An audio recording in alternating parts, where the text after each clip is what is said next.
house, looked out the back window, and the field was empty.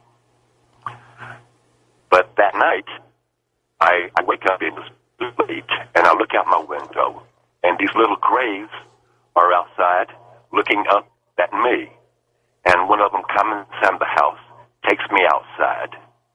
About 3 or 4 grab hold of me very quickly, and we rise up to some type of, I don't know what you call it. You can call it a UFO or whatever. I don't know what it was. And we go inside. And I'm in a very well-lit room. There is this woman, and I'm with little gray. And I look at the woman, I look at the gray, and I ask the little gray, is that your mom? And he gives me a quick wink, and the woman smiles also. And then the gray, he holds me, and the woman has a long, thin rod in her hand. And she inserts it up my nose. And I don't know what she put there, but it hurt. And I remember starting to cry, saying, you hurt me, you hurt me. And she says, the pain will go away. Here, let me take away the pain. And as far as I know, that was it. There was someone else there also. We were looking out a very large window, and we were looking at what I can only say was the earth. And the guy said, it's a very beautiful planet. You should take care of it. And that's all I remember in regard to the incident. We're having a little bit of trouble with some breakup on your phone, so I hope we can continue this. But this female being that you encountered there, that's the one you would come to know as Crescent. Was that a name that you gave her, or she told you? No, I gave it to her. They had left me alone for a while, and she told me, "You'll see my symbol in the sky." And it was the crescent of. Yes, it was the crescent of the new moon. And from then on, I just started calling her Crescent. What do you suppose, now, why do you suppose they chose you? That's the $64 question, man. I have no idea. Even to this day, I still don't know. Let me ask you this. Are these memories that you are describing to us now, and which you have memorialized in your paintings, are they actual memories, or did you have to recover them? Did you remember this into adulthood? I remember them on my own. But what hit me was there was a book by Bud Hopkins. I think Intruders? It was called Intruders. Right. And it was at a time where I was just feeling very, very scared. I couldn't sleep at night or anything like that. And I heard some program with Whitney Strieber, and he mentioned the book. And I went to a bookstore, and I went inside, and I asked the guy for it, but he didn't have it. And he said, but there was another bookstore down the street. I went down there. They didn't have it. Now, what was interesting is that when I came back and I was passing the first bookstore that I had gone into, the owner came out and said, David, I've got your book. And I said, I thought you said you didn't have it. He said, well, I didn't. But this woman came in, and she said, I should give it to you. Then she just left. So anyway, I bought the book, and I opened up the chapter, Other Women, Other Men, and there was this woman. And I remember saying to myself, this is a woman I never told anyone about. And upon reading that chapter, memory after memory after memory just came flooding back. It was as if a floodgate had opened. Let me ask Farah for a second. Farah, did you find David's story credible right off the bat? I mean, the details that you're hearing are pretty similar to a lot of what a lot of abductees say. Though the fact is that when this was happening to him, 1951, there were no abduction stories that were widely known, in not in the U.S. anyway. Okay, as far as we know, again, I have to go back to history. The first alien abductions, contacts with interdimensional beings, and this kind of hybrid babies started in Sumerian civilization. This is much more older than we ever can imagine. And in Sumerian times, Sumerian civilization, gods and goddesses were getting married to human women. Gods getting married to human women because they weren't able to have their own children. Just like we have in extraterrestrials today. So in every society, again, in every mythology, even in the historical records, we can find this kind of stories. It's up to us to research them and to learn, try to learn what has been happening, or again, it's up to us to cover up them. So I prefer to research them. That's why when I met David Huggins, I wasn't surprised at all because I met some other people just like him in my own native country, Turkey. But they don't say extraterrestrials, they say jinns. But they are telling me the same stories, so similar. Only the names and places are changing, but the stories are same. David, these stories that you're telling us now, and the story that's told in the book, Love in an Alien Purgatory, is that these beings seem to always be around you as you're growing up. Protective? Are they watching over you, kind of a thing? Yes, that happened a few times. There was one time I nearly drowned. And I see this being, and as I'm looking at this being, I'm kind of moving my feet. I had gone swimming, and there was a drop-off. And suddenly, I'm looking at this being, and just as I'm seeing, my foot grabs a hold of a root, and I was able to pull myself to shore. And I didn't drown. And let me see, there was another time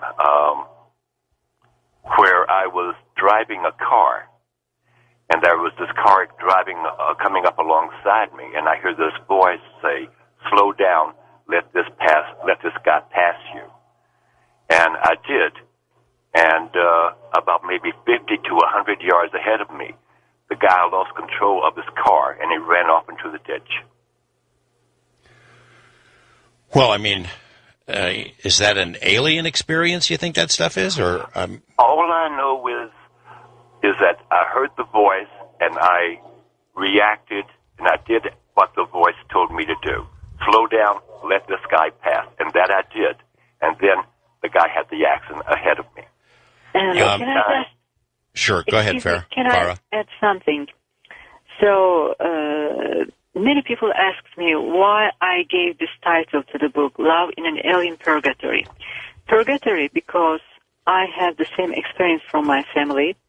Since my great-grandfather, many other family members had contacts in our family, in my mother's side, in fact, in my father's side as well.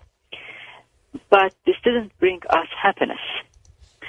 The most contactees had most unhappy experiences in their personal life, especially in their family life, and they were never happy in their marriages. And in general, yes, they had a contact with something, with some beings. Call them extraterrestrials or intraterrestrials or ultraterrestrials or angels, whatever they are. But they always lived in a purgatory. They were in between. Yes, there was love in some of the relationships, just like in David's case. But it was in a purgatory. Once one person is contacted by them, it is very difficult to go back to a normal life in many ways. So, yes, they never leave you alone. They will always be with the contactee, with the abductee, with the experiencer, all his life, all her life, always. But it is such a strange control. In a kind of, you lose the control over your life. You belong to them. You may have a family, you may have children, grandchildren, whatever. You may have a very bright career, a very good life, but a contactee or abductee always belongs to them So that's why it is a purgatory. It's not an easy experience, because in my family, there are people for 3 generations, they are still suffering in many ways. David, did you have a feeling you were being prepared for something by these beings? Well, let me tell you of an incident that happened. Our farm was like 60 acres, and there was one day I was playing in our field, and I see one of the little grays, and he is looking at me, and I'm looking at him, and he starts to walk towards some trees and high bushes, and I start to follow him.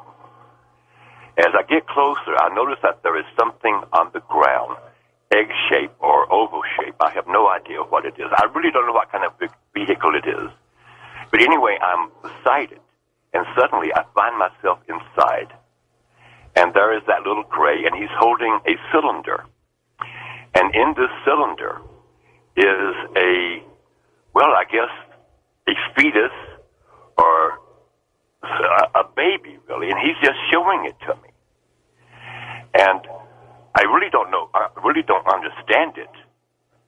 I mean, after all, I'm about 9 years old. Why would you show something like that to a kid? And anyway, he just shows it to me. He doesn't say anything to me. And then the next thing I know, I'm not in the vehicle anymore. I'm outside, and the vehicle just vanishes.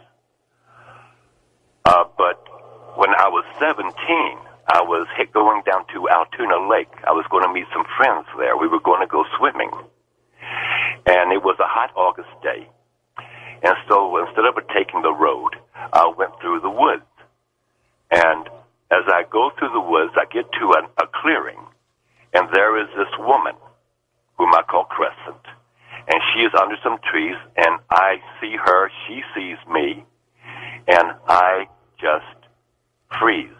I look at her like... Hold on a second, David. This will be the first time where you realize what it is that they've been grooming you for or preparing you for, and it's a sexual experience. And when we come back, we will hear the story of this experience and the other ones to come. Don't go away. We've got more with David Huggins and Farah Yerduzu here on Coast to Coast AM. We're talking about Love in an Alien Purgatory, the new book by Farah Yerduzu about the life and fantastic art of David Huggins. And what we've learned is since the age of 8, he'd been having encounters with these strange beings, including a tall alien-looking woman that he named Crescent. When he turned 17, that's when he finds out what they had in mind for him, and many years of physical experiences were to follow. When we come back, we'll hear how that started and where it led here on Coast to Coast AM. Thanks for being with us, everyone, tonight. We are trying to work out our connection problems. David Huggins is coming to us via a Skype line. We've tried to reestablish the connection there. If you're hearing a little bit of what sounds like feedback, we're doing the best we can. Hope you're willing to stick with us because this story is certainly a fascinating one. David, you were about to tell us before the break about this experience when you turned 17. You're walking through the woods, and this female being that you call Crescent, you have an encounter with her in the woods. I'd like to know, did she say anything to you, communicate to you, hey, prepare yourself, or give you a warning, or let you know what was coming? Absolutely not. George, how bad am I breaking up? Oh, we'll deal with it. Okay. It was nothing like that. I'm in the woods. I immediately see her. She sees me. As far as I know, not a word passed between us. But as she approached me, I just unbuttoned my pants. I couldn't stop myself.